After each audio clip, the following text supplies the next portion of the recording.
that the Speedway must comply with the 85 decibel limit or face a $200,000 fine. The threat hanging over next year's British Grand Prix at Silverstone has been lifted. The organisers of Formula One have reached a deal with the British Racing Drivers Club to stage the race for the next 5 years. Oh, great start by Raikkonen! After several false starts and as many twists and turns as a Silverstone chicane, the British Grand Prix is back on.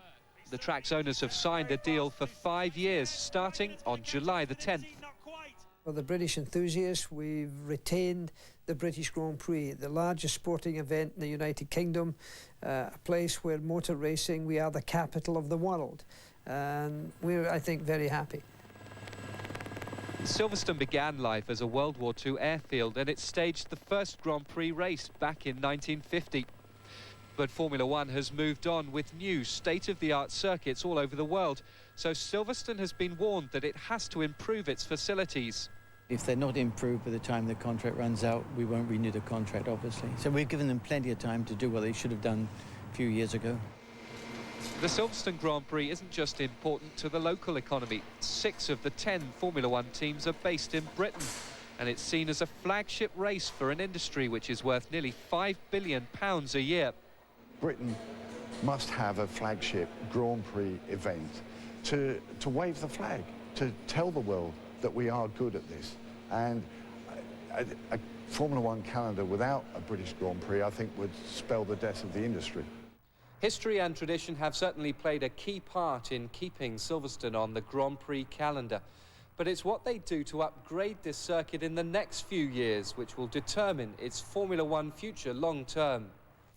The Pipeline Masters has entered its 34th year and remains one of the most prestigious events on the professional surfing calendar.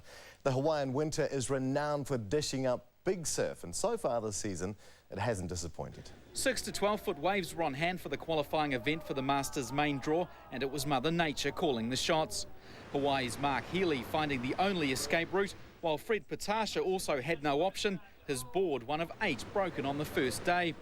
21-year-old Mike Bruneau had plenty of reason to smile, the Hawaiian revealing his local knowledge and showing the cool of legendary pipe master Jerry Lopez.